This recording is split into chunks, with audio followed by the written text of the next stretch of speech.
Aditya Thackeray drugs के business में involve है, वो डिटेल जो है हमने इसमें दे दी है। आदित्य ठाकरे ड्रग्स स्कैंडल में भी शामिल है, क्या कहेंगे आप? शी इतना घिनौना आरोप करते में हम उसको जवाब ही नहीं देते, थू करते। प्रणाम, नमस्कार। आपने एक वीडियो क्लिप देखा होगा। देखिए, मैं इस केस में आया था सिर्फ और सिर्फ सुशांत सिंह राजपूत के लिए। बाकी तो ऐसे पता नहीं कितने सारे केसेस होते हैं, लेकिन सुशांत ने मेरी जान बचाई थी। सुशांत मेरा दोस्त था और उस वजह से मैं इस केस में आया था, राइट। फिर उसके बाद पता चला कि दिशा सालियान और सुशांत के केस एक लिंक है। तो चलो, दिशा सालियान का केस सॉल्व होगा तो सुशांत का केस सॉल्व होगा, इस वजह से भी आए। लेकिन एक केस कोर्ट में गया, चलो यहां तक भी सही है। कोर्ट में केस गया, कोर्ट में केस सॉल्व होगा, कोर्ट में अपराधियों को सजा मिलेगी, यहां तक भी ठीक है। एक तरफ सीबीआई के लोग, जो सेंट्रल गवर्नमेंट की तरफ से, सेंट्रल गवर्नमेंट मतलब बीजेपी के लोग सीबीआई को ऑर्डर देते हैं कि आप क्लोजर रिपोर्ट आप दे दो। हालांकि सुशांत सिंह राजपूत की हत्या थी, हत्या है, हत्या ही रहेगी, मैं यही बोलता हूं। लेकिन उन्होंने तो क्लोजर रिपोर्ट में क्या लिखा कि क्लियर केस ऑफ सुसाइड है।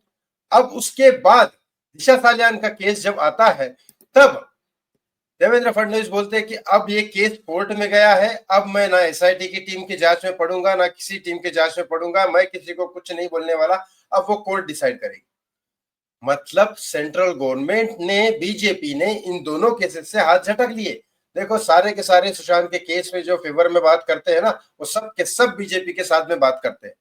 मैं मानता हूं, मैं फुल बीजेपी सपोर्टर हूं, मैं आरएसएस का वहां पे बहुत काम करता हूं, लेकिन सुशांत सिंह राजपूत और दिशा सालियान के केस में गड़बड़ी तो की है बीजेपी ने, यहाँ तो है, दिख रहा है मुझे।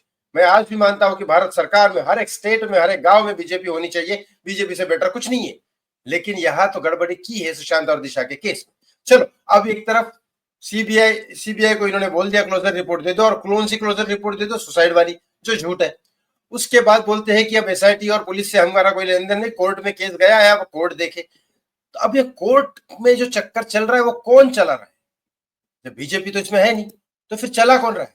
नीतीश राणे हमेशा आदित्य ठाकरे को बोलते रहते हैं कि मेरे पास सबूत है, आदित्य ठाकरे उसमें है, नारायण राणे हैं, ये है, सारी चीजें बोलते रहते हैं। मैं किसी के ऊपर कोई आरोप नहीं लगा रहा, मैं आपको सिर्फ पॉइंट टू पॉइंट एक चीज बता रहा हूं, बराबर। और उसके बाद अब ये वीडियो सामने आता है, लेकिन यहाँ बात दिशा की नहीं हो रही है।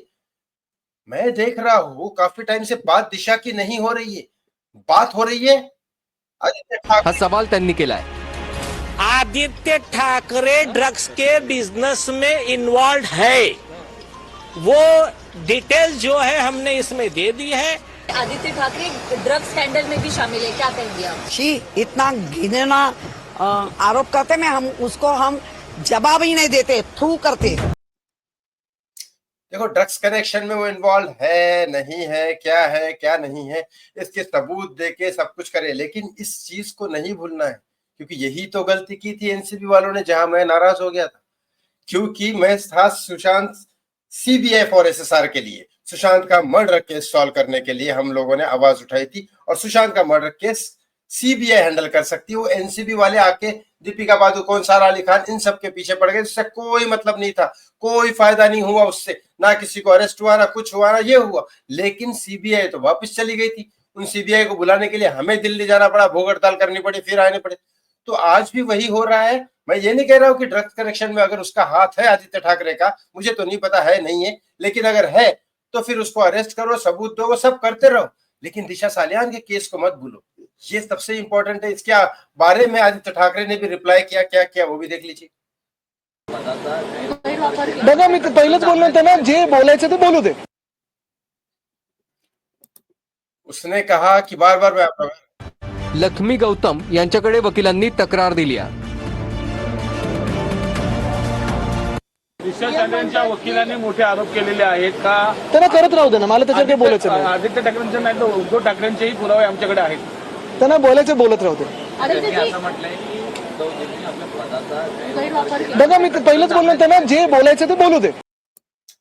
जिस तरह से बेफिक्र है आदित्य ठाकरे, कहीं से आपको लग रहा है कि उसको किसी भी चीज का डर है, तो फिर ये सारी चीजें, अगर दिशा सालियान के केस से रिलेटेड हम लड़ रहे हैं, तो ये मतलब दो तरीके से मुझे लग रहा है। देखो, मैं बिल्कुल ही किसी के ऊपर शक नहीं कर रहा हूँ। नीलेश ओझा जी, राशिद पठान खान साहब ने बहुत अच्छा काम किया ये PIL दर्ज करके, और बहुत अच्छा किया। लेकिन यहाँ एक बात है, ये केस दिशा सालियान सुशांत सिंह राजपूत के लिए लड़ा जा रहा है, या तो सिर्फ और सिर्फ आदित्य ठाकरे को जेल में डालने के लिए लड़ा जा रहा है?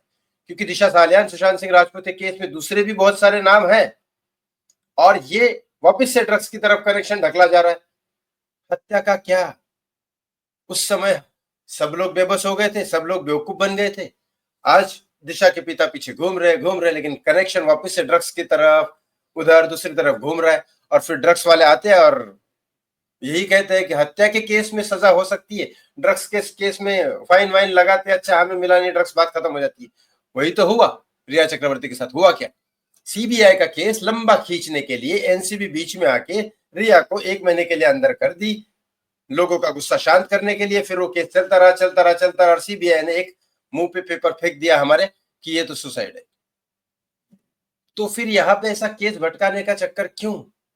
मुझे ऐसा लगा, ये मेरी चीज गलत भी हो सकती है, लेकिन मुझे ऐसा लगा है कि दिशा सालियान के केस में मर्डर के एंगल से ही हर तरह से बात होनी चाहिए। बाकी जिस तरह से पेपर सबमिट किए जा रहे हैं, जिस तरह से मीडिया में बात की जा रही है ड्रग्स और ये सब चीजें, पता नहीं वो कहाँ तक क्या है क्या नहीं है। बाकी आपको क्या लगता है इस बारे में? कमेंट बॉक्स में कमेंट करके जरूर बताएं। थैंक यू सो मच, बहुत बहुत धन्यवाद।